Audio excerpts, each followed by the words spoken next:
एका मोठ्या मेट्रोपोलिसमधला मेगापोलिसमधला 12 लेनचा रस्ता होता. इकडून 6 लेनची वाहनं आणि तिकडून 6 लेनची वाहनं अशी जोरजोरात धावत होती. आणि गावाकडून आलेला एक जण, त्याला तो रस्ता पार करायचा होता म्हणून तो इथं बराच काळ उभा होता. आत्ता पार करता येईल, नंतर पार करता येईल, पण त्याला काही तो रस्ता दिवस गेले तरी पार करता येईना. मग त्यांनी पाहिलं की समोर आपल्यासारखाच एक जण आहे. तोही खेड्यातनं आलेला दिसतोय. म्हणून त्यांनी तिला जोरात हाळी दिली आणि विचारलं, दादा, हा समृद्धीचा रस्ता पार कसा करायचा? तो म्हणला, गेले 12 वर्ष मी पण तेच शोधतोय, हा रस्ता पार कसा करायचा. तो रस्ता पार कसा करायचा हे संघर्षाचं भारूड या मराठवाड्यात पुन्हा ज्यांनी गायलं तो हा राजेंद्र भारूड.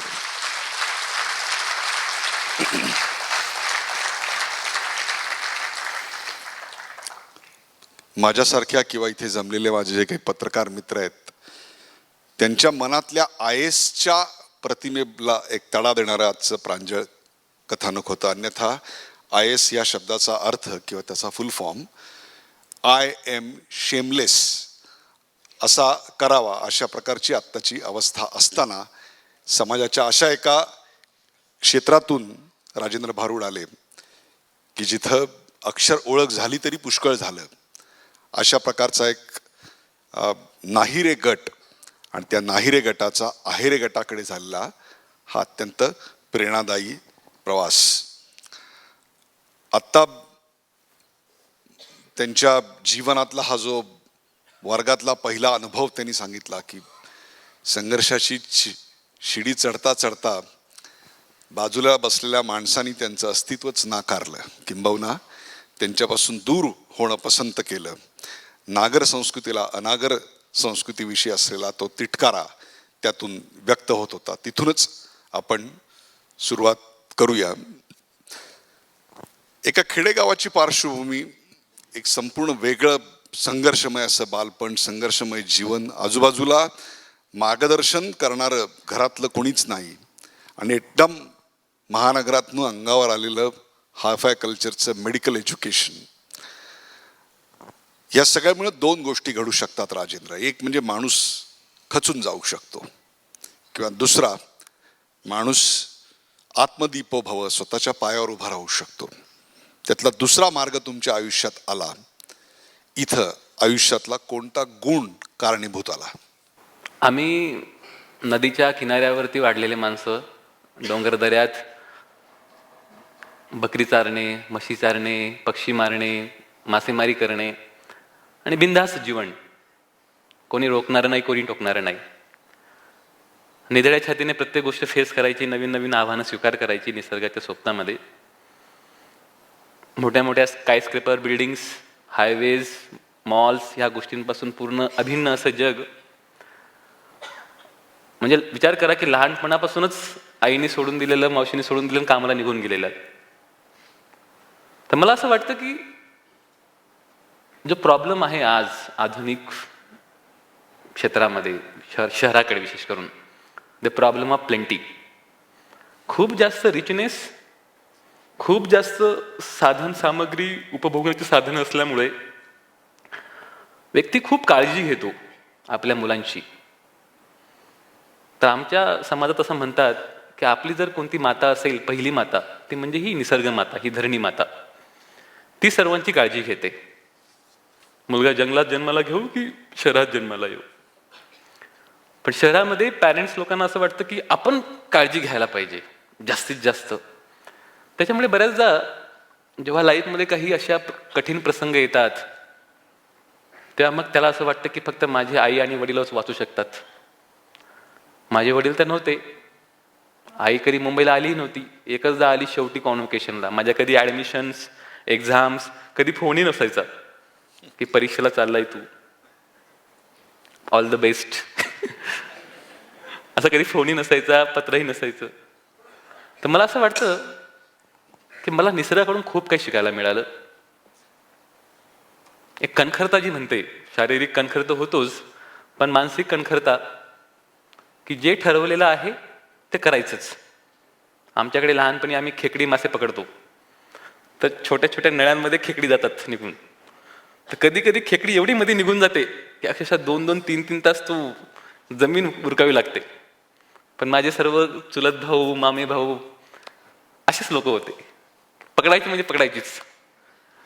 त्याच्यामुळे जेव्हा असे प्रसंग यायचे, हा एक प्रसंग झाला, बाकी सर्व प्रसंग माझ्या पुस्तकात मी लिहिलेले आहेत, त्यावेळी मी उलट विचार करायचो की ज्या गोष्टीमुळे आज असं होतं आहे यांना मी सिद्ध करून दाखवू की नो, मी सुद्धा काहीतरी आहे, माझ्या सुद्धा काहीतरी गुणवत्ता आहे. आणि मी पॉझिटिव्ह स्पिरिट, अहमभाव म्हणून नाही, मी खूप शहाणा आहे, मी खूप महान आहे असं म्हणून नाही, फक्त मी तुच्छ नाही, मी वाईट नाही. ह्या भावनेने काम करण्यासाठी मला माझे बालपणातले जे छोट्या छोट्या गोष्टी होत्या, निसर्गातले जे संस्कार होते, ते खूप मला कामाला पडले. जसं मी एक स्वप्न पाहिलं, हे एक प्रांजळ आत्मकथन आहे, संघर्षाची जी एक कहाणी आहे. तशाच प्रकारच्या संघर्षाच्या कहाण्या आपल्याकडे वर्गविग्रह सगळीकडेच आहे. तो काय फक्त भारतात आहे अशातला भाग नाही. तुम्ही अमेरिकेत गेलात तर अशाच प्रकारची आत्मचरित्र ब्लॅक लोकांनी लिहिलेली आहेत. परंतु एक फरक त्याच्यामध्ये आढळतो, आणि तो फरक असा आढळतो की ज्या आपण पार्श्वभूमीतून आलो, त्या पार्श्वभूमीची नाळ समाजाच्या एका वरच्या वर्गात गेल्यानंतर सुद्धा ब्लॅक लोकांनी कधी तोडल्याचं आम्हाला दिसत नाही. जसं तोडल्याचं दिसत नाही, तसंच ते मिरवल्याचंही दिसत नाही, त्याचा माज केल्याचंही आम्हाला दिसत नाही. परंतु इथे मात्र ही गोष्ट होताना दिसते की एका वंचितांच्या, शोषितांच्या वर्गातून संघर्ष करत वर आलेली एक पिढी, जी आज तुमच्यासारखी अनेक मुलं वर येत आहेत, आणि ती फार चांगली गोष्ट आहे. असे अनेक बायोडाटाज आहेत की आई सफाई कर्मचारी आहेत, वडील लहानपणी दारूनं गेले आणि मुलगा MSc ला पहिला आलेला आहे. अशी खूप आत्मचरित्र आपल्याकडे पुढे येत आहेत.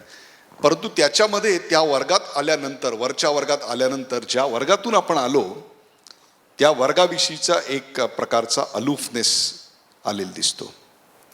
आणि दुसरी गोष्ट म्हणजे स्वतःच्या अभ्युदयाकरता ते लेबल मात्र लावलेलं दिसतं. हे मला ब्लॅक साहित्यामध्ये दिसत नाही. हे असं का होतं आपल्याकडे? मी बाकी लोकांबद्दल बोलू शकत नाही, पण माझी पहिली पोस्टिंग नांदेड जिल्ह्यामध्ये आदिवासी भागात झाली होती. आणि त्यावेळी मला हे जाणवलं, म्हणजे माझ्याकडे येणारा कोणताही नागरिक असो, कोणताही व्यक्ती असो, तो माझ्या समाजातील असो किंवा इतर कोणत्याही क्षेत्रातील असो, ॲज अ गव्हर्नमेंट सर्वंट म्हणून त्यांचं कमीत कमी घराणं ऐकून घ्यावं, त्यांचा प्रॉब्लेम ऐकून घ्यावा, आणि जेवढंही आपल्याकडून शक्य होईल तेवढी मदत करावी, ही मी भावना नेहमी जोपासतो. म्हणून किनवटसारख्या ठिकाणी असताना आम्ही अंगणवाड्या, शाळा, ZP स्कूल्स, आदिवासींच्या असे कमीत कमी 400च्या वरती स्ट्रक्चर्स आम्ही हे ISO केले होते. ISO मॉडेल दिलं होतं as a SDM, as a PO असताना. ISO म्हणजे काय की लहान लहान बालकांना आरोचं पाणी मिळावं, चांगले चांगले ड्रेस घालावेत, तिथं डिजिटल साहित्य असावं, कम्प्युटर एज्युकेशन असावं, कार्पेट असावी, छान छान त्यांना खेळणी असावी, ह्या सर्व गोष्टी. बरेचसे डोंगरदऱ्यामध्ये जे गावं होते, त्या गावांना ज्या ठिकाणी रस्ते नव्हते, अशा ठिकाणी 1-1, 2-2 कोटीचे रस्ते मंजूर करून दिलेत. आणि आज जेव्हा मी ZPमध्ये काम करतो सोलापूरला, साधारणतः 20,000 एम्प्लॉईज माझ्या जिल्हा परिषद माझ्यासोबत काम करत असतात. त्या 20,000 एम्प्लॉईजचं जरी मी CEO म्हणून काम करत असेल, माझं वय सध्या 29 आहे आणि सर्व लोक माझ्यापेक्षा खूप ज्येष्ठ आहेत, पण मी कधी असं ते माझ्या मनात, माझ्या हृदयात, माझ्या डोक्यात विचारच येत नाही की आय एम समथिंग ग्रेट. म्हणून मी नवीनजींना विचारलं होतं की खरंच मी या कार्यक्रमासाठी पात्र नाही आहे, मी खूप काही मोठं काम नाही केले समाजासाठी, पण त्यांनी म्हटलं की तुमची कथाच हीच खूप प्रेरणादायी ठरेल. तर मला असं वाटतं उदयजी की प्रत्येक व्यक्ती हा वेगळा आहे. This can be a one model, की आपल्याकडे असे काही लोक असतात, पण हेच युनिफॉर्म मॉडेल कधीच राहू शकत नाही. आपण प्रत्येक व्यक्तीला सेम अँगलने कधीच बघू शकत नाही. आणि मला हेच सांगायचं असेल की जेही लोक तळागाळातून आलेला आहे, याचा अर्थ असा नाही आहे की तुम्ही आता जाऊन डोंगरदऱ्यातच बसा किंवा खेड्यापाड्यातच जाऊन राहा, याचा असा बिलकुल असा होत नाही. पण तुम्ही त्याची जाणीव ठेवा की भारतातील प्रत्येक नागरिक कोणत्याही धर्माचा असेल, कोणत्याही जातीचा असेल, तो त्याच्या गरजा, त्याचे विचार, त्याच्या गोष्टी ह्या सारख्या आहेत आणि त्याने जर काही प्रॉब्लेम घेऊन आपल्याकडे आले तर आपण त्याला माणूस म्हणून बघायला पाहिजे. तो खूप श्रीमंत आहे आणि खूप गरीब आहे म्हणून बघायला नाही पाहिजे. आपण IAS आहात म्हणून हा प्रश्न सरकारी अधिकारी असल्यामुळे माझ्या मनात आला. आपल्याकडे राजकीय नेते नाही म्हणायला आणि सरकारी अधिकारी होय म्हणायला कधी शिकणार आहेत? ज्या दिवशी राजकीय लोक हो म्हणतील नाही म्हणतील आणि आम्ही ॲटोमॅटिकली हो म्हणू. खरं तर हा प्रश्न खूप लोक म्हणतात की राजकीय लोक प्रत्येक गोष्टीला हो म्हणतात, आम्ही बघू, आम्ही करू, आणि सरकारी अधिकारी प्रत्येक गोष्टीमध्ये नियम लावतात. आता सोलापूर जिल्ह्यामध्ये आम्ही जे मॉडेल सुरू केलेलं आहे, चंद्रकांत दळवी आमचे विभागीय आयुक्त आहेत, 0 पेंडन्सी डेली डिस्पोजल. याचा अर्थ असा आहे की रोज ऑफिसमधून बाहेर निघताना त्या दिवसातल्या येणाऱ्या सर्व फाईल्स, सर्व कागदपत्र, काही काम असेल ते 100% पूर्ण करूनच ऑफिसच्या बाहेर निघावं. मग तुम्हाला 8 वाजो, 9 वाजो, 10 वाजो, व्हॉट एव्हर सिच्युएशन, जेणेकरून उद्याच्या दिवशी तुमचं टेबल हे पूर्णपणे क्लीन पाहिजे. बऱ्याचदा कधी कधी रात्री मला 8 वाजतात मीटिंग घेत तर सर्व ते फाईलचे बॉक्सेस आमचे ड्रायव्हर PA गाडीत टाकतात. रात्री जेवण करून परत फाईली काढत बसतो, जेणेकरून सकाळचा जो वेळ होता, जसं नुपूर म्हटला की काही वेळ स्वतःसाठी द्यावा, मग सकाळचा वेळ मॉर्निंग वॉक किंवा योगा मीटिंग्स देतो. सांगायचा अर्थ असा आहे, शासनाचे अधिकारी हे नियमाच्या चकोटीतच काम करतात. पण एखाद्या माणसाने जर एखादा अर्ज दिला, त्याला माहिती नसेल की अशा अशा पद्धतीने जर अर्ज दिला तर काम होत नाही, तर त्याला आपण सांगितलं पाहिजे की बाबा तू अशा पद्धतीने अर्ज भर जेणेकरून तुझं काम होईल. आणि याचं मला असं वाटतं की याचं जे आउटपुट आहे ते असं आहे की जेव्हा मी नांदेडला पहिल्या दिवशी जॉईन झालो तर अक्षरशः मला दिवसामध्ये कमीत कमी 100, 200, कधी कधी 400 लोक भेटायला यायचे एका दिवसामध्ये तक्रारी घेऊन. आणि मला सांगताना खूप आनंद होतो की ज्या दिवशी माझं ट्रान्सफरची ऑर्डर आली त्या दिवशी, त्याच्या आदल्या दिवशी एकही व्यक्ती माझ्या चेंबरला येत नव्हता. कारण का? दिस थिंग की तुमचं काम साहेबांना भेटल्याशिवाय पण होतं, ही लोकांना जाणीव झाली. वा वा. भिल्ल समाजातनं झालेलं शिक्षण, डॉक्टर आणि ISC पदवी, राजकारण प्रवेशाची ऑफर नाही आली आतापर्यंत? मला वाटतं मी जास्त ह्या क्षेत्रामध्ये करू शकतो IAS म्हणून. कारण IAS म्हटल्यानंतर तुम्हाला माहितीच आहे की जेवढेही इट्स अ स्टील फ्रेम. भारतामध्ये साधारणतः 4-5 हजार IAS अधिकारी असतात पूर्ण भारत, आणि महाराष्ट्रामध्ये साधारणतः 300 अधिकारी रन करतात जिल्ह्यातले सर्व प्रमुख पदं, मंत्रालयातले सर्व सेक्रेटरी, पॉलिसी मेकिंग पदं. आणि मला असं वाटतं की जे काम मी नांदेडला असताना करू शकलो समाजासाठी म्हणा, ते बोगस ST स्कॅम म्हणा, स्कॉलरशिप स्कॅम म्हणा, तुमचा फूडचा स्कॅम म्हणा, त्याच्याबद्दल अजून पण SIT बसून इन्क्वायरी चालू आहेत. ह्या सर्व गोष्टी प्रसारमाध्यमामध्ये येत नाही, हा वेगळा भाग, पण शासनामार्फत आम्ही टायअप करून फॉलोअप करून करतो आहोत. तर ॲज अ IAS म्हणून खूप काही संविधानाने पॉवर्स दिलेल्या आहेत आणि त्याचा जर आपण योग्य पद्धतीने वापर केला तर मला असं वाटतं की मास लेवलला खूप चांगला परिणाम होऊ शकतो. जे की राजकीय क्षेत्रामध्ये त्यांना बरेचसे बंधनं पडतात, कोणताही निर्णय घेताना त्यांना बरंचसं बघावं लागतं की ह्या समाजाला काय वाटेल, आपला हा वोट बँकचं काय होणार, किंवा मी जर हा निर्णय घेतला तर माझं पुढचं टर्म मला इलेक्शनमध्ये मी निवडू का, सहयोगी पक्षाला काय वाटेल, सहयोगी पक्षाला काय वाटेल, कोणी पाठिंबा काढून घेतो का, तर ते ॲटलिस्ट आम्हाला तरी नाही आहे. आमचं फक्त एकच आहे की होऊन फक्त ट्रान्सफर होणार, म्हणजे इव्हन तुमचं पद सुद्धा खाली जात नाही. आता मी CEO म्हणून आहे तर मला परत मागच्या पदावर घेणार नाही, एकतर कलेक्टर किंवा कमिशनर. वा. तेवढे खूप चांगले आहे. एक वर्तुळ भेदण्याचं साहस तुम्ही दाखवलं, ज्या वर्तुळात सगळंच नकारात्मक होतं, आणि आज एका पूर्ण मोठ्या विश्वाला, म्हणजे बघा स्वयंचं काय वैशिष्ट्य आहे. याआधी आपण पाहिला तो स्वतःच्या देहाला परमेश्वर माना असं सांगत होता, तर एक असा माणूस आपण बघतोय जो संपूर्ण समाजाला परमेश्वर माना असं सांगून काम करतोय. हा त्या दोघांमधला आपल्याला फरक दिसतोय. खरोखरच एखाद्या माणसाचं उत्थान व्हायला, उद्धार व्हायला जातीचं आरक्षण हा एकमेव उपाय आहे का हो?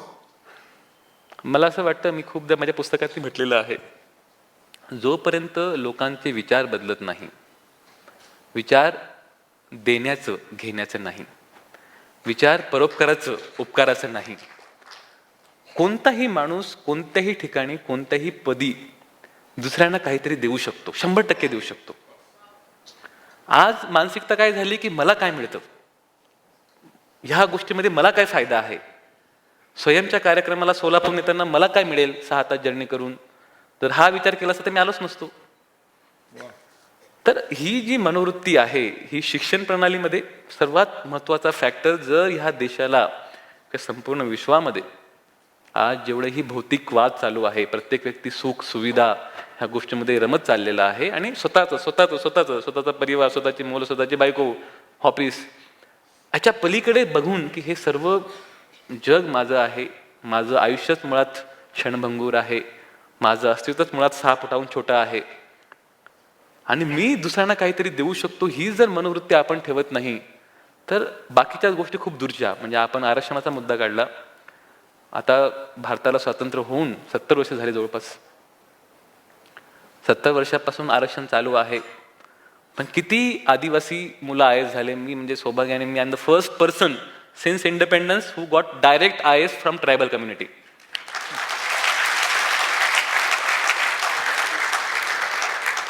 जर किंबहुना आरक्षणच्या जागेवरती जर मुंबईतल्या 50-60 बिझनेसमॅननी म्हटलं असतं की एक तालुका मी घेतो, एक चांगली शाळा उघडतो आणि या सर्व मुलांना मी यांच्या पायावरती उभं केलं असतं, तर आरक्षणाची कधीच गरज लागली नसते. ही गरज का भासली? कारण अशी मनोवृत्तीचे लोक बाहेर पडत नाही. त्यांना वाटतं माझ्याकडे 100 कोटी आहे, त्याचे 1000 कोटी कधी करणार. त्यांच्या डोक्यात हा विचार असतो. त्यांना वाटत नाही की 100 कोटीतले 1 कोटी जर मी या एका तालुक्यातल्या एका शाळेला एका मुलांना दिले, 100-200 मुलांना, तर याच्यापासून असे 2-3 आय एस होतील आणि त्यांच्यामुळे देश बदलण्यामध्ये सुरुवात. क्या बात. अलीकडच्या काळात राजेंद्र, मी रवींद्रनाथ टागोरांचं आत्मचरित्र वाचत होतो आणि त्याच्यात एक त्यांनी सुंदर शेवटी कविता लिहिलेली आहे. The song I came to sang is unsung till. The song I came to sang is unsung till. जे गीत मी गाण्यासाठी या पृथ्वीवर आलो होतो, ते गीत अजूनही पूर्ण झालेलं नाही, की म्हणून ते मला गायचं आहे. You wrote a wonderful book. मी एक स्वप्न पाहिलं.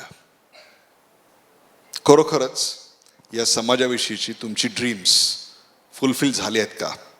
What is it that next 5 years you want to do?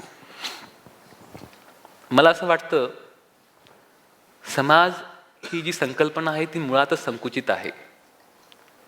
समाज म्हणजे फक्त एका विशिष्ट जाती, विशिष्ट धर्म नसून, समाज म्हणजे माझे कपडे शिवणारा, माझे बुटं बनवणारा, माझे सॉक्स बनवणारा, माझे टूथब्रश तयार करणारा, मला जेवण देणारा, मला अन्न पिकून देणारा, हा प्रत्येक व्यक्ती जो प्रत्यक्ष आणि अप्रत्यक्ष रूपाने माझ्या जीवनात ज्याचं कॉन्ट्रीब्युशन आहे. आपल्याला माहिती नसेल की हे कोणी शूज बनवलेले आहेत, कारण तो आहे म्हणून मी आज आहे. तो व्यक्ती कुठेतरी एका डोंगरामध्ये जाऊन काहीतरी भात पिकवतो, गहू पिकवतो आणि ते माझ्या घरामध्ये येतं मुंबईला बसून, मी काहीही न करता. त्याचं एक्झिस्टन्स असल्यामुळे माझं एक्झिस्टन्स अवलंबून आहे. म्हणून मी असं कधी विचार करत नाही की समाज म्हणजे विशिष्ट कम्युनिटी, विशिष्ट जात. समाज म्हणजे प्रत्येक मानव, प्रत्येक प्राणी, प्रत्येक झाड हा समाजाचा भाग आहे. आणि हे फक्त थेरॉटिकल नाही, याची जोपर्यंत जाणीव होत नाही, जोपर्यंत याची आपल्या मनातून जाणीव होत नाही की हा झाड आहे, हा आपल्याला फळ देतं, फूल देतो, किंवा हे गाय आहे ही दूध देते, किंवा हा पर्टिक्युलर रिक्षावाला आहे तो आपल्याला घेऊन जातो आहे, म्हणजे त्याच्या एक्झिस्टन्समुळे माझं जीवन सोपं झालेलं आहे. म्हणजे तो माझ्या त्या सर्कलचा भाग झाला. आपण काय करतो?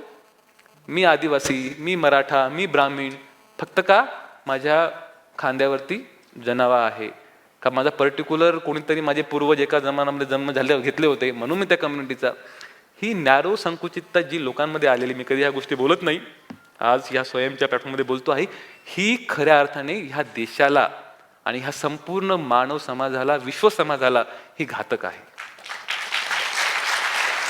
आणि ह्या समाजाचं जर खरं उत्थान करायचं असेल तर मुळातच शिक्षण प्रणालीमध्ये असे विचार लहानपणापासून त्या छोट्या छोट्या मेंदूंमध्ये गेले पाहिजे आणि ते विचार मग पुढे जाऊन एक चांगलं झाड बनेल. तर उदयजी, मला असं वाटतं जोपर्यंत हे होत नाही, तुम्ही फक्त त्यांना रस्ते बनवून द्या, पाणी द्या, त्यांना काहीतरी आरोग्य केंद्र उपलब्ध करून द्या, याच्यामुळे फक्त फिजिकल प्रोग्रेस होऊ शकते, मानसिकता तरी सुद्धा खुंटलेलीच राहणार, जी आपण बाकी ठिकाणी बघतो. वा वा. प्रेक्षको, खरं तर राजेंद्र यांच्यासाठी एक सेपरेट 3 तासाची मुलाखत घेता येईल इतका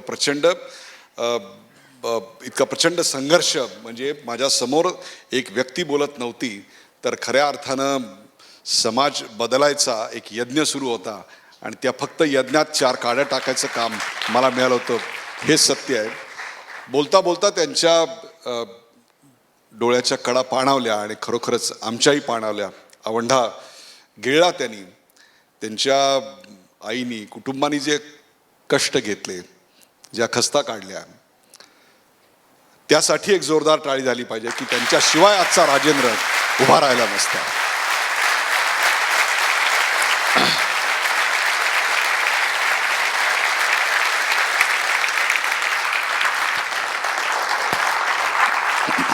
थँक्यू.